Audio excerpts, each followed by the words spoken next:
going home. I'm so sick of this rat hole. And most of all, I don't want to be with you. I don't want to be with you too.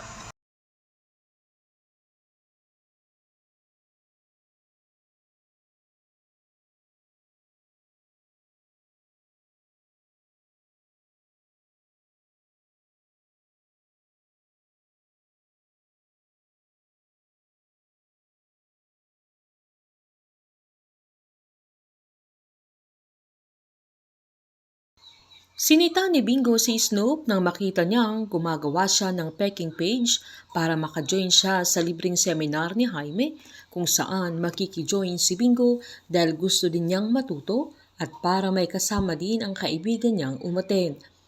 Pinaliwanag naman ni Bingo na hindi sa ayaw niya na libre na nga yung seminar ay magagawa pa nilang dayain. Dahil dito ay naasar naman si Snoop na sinumbat niyang parang wala silang pinagsamahan na lahat sila ay makikinabang doon na kung pwede lang ay umaten silang magkakaibigan na sinubukang ipaliwanag ni Bingo na libre na yung seminar kaya wag na silang manlamang. Agad tumayo si Snoop na halatang galit at sinabihan si Bingo na dumediskarte lang naman siya na agad namang sinabi ni Bingo na wala namang mali sa sinasabi niya pero iniwan na siya ni Snoop. Nagalit naman ang mga ibang customers nila Aling Cathy dahil sa kulang-kulang ang sinukli na Irene na inahanap pa nila sa dalaga, sunod pang pumunta ang isang waiter dahil hindi pa binibigay na Irene ang resibo ng mga natapos na mas na-stress ang dalaga dahil hindi pa niya alam ang gagawin niya na kinukulit na siya sa counter habang hindi pa niya tapos ang ibang resibo dahil sa kagagamit niya ng cellphone. Dahil sa hindi matapos-tapos na reklamo sa dalaga ay agad siyang lumabas sa counter at nagsisisigaw na galit at sinabing magquiquit na siya na ayaw na niya yung trabahong yun sabay pumunta na sa locker niya at nagbihis na ito. Nang aalis na siya ay hinabol naman siya ni Caroline para pigilan ang ate niya at sinabihan niyang wag na niyang ituloy na umalis na hindi pa natatapos ang unang araw nila na pinaalala ni Caroline na nangako sila sa papa nila.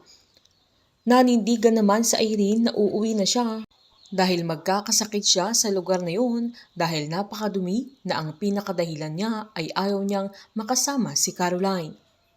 Pinamukha naman ni Caroline na ayaw din niyang makasama ang ate niya pero may kasalanan sila sa papa nila na yun lang ang tanging paraan para makabawi sila na wag na nilang ipahiya ulit. Mas nagalit naman si Irene at sinabihan ang kapatid niya na hindi niya hinihingi ang opinyon niya at uuwi pa rin siya sabay iniwan na niya si Caroline. Hindi nakikikompetensya si Caroline sa mga kapatid niya pero sila ang pilit na nakikikompetensya sa kanya. Walang ibang hangad si Caroline kundi ang maging proud ang papa nila sa kanilang magkakapatid. Dahil sa pag-walk out na Irene ay lamang na si Caroline sa kanya na dahilan na makukuha niya ang atensyon ni Aling Cathy. Painit ng painit ang mga tagpo, sabay-sabay po nating subaybayan ang advance episode ng Can't Buy Me Love dito po sa aking channel.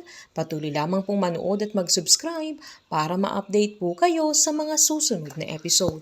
Marami pong salamat.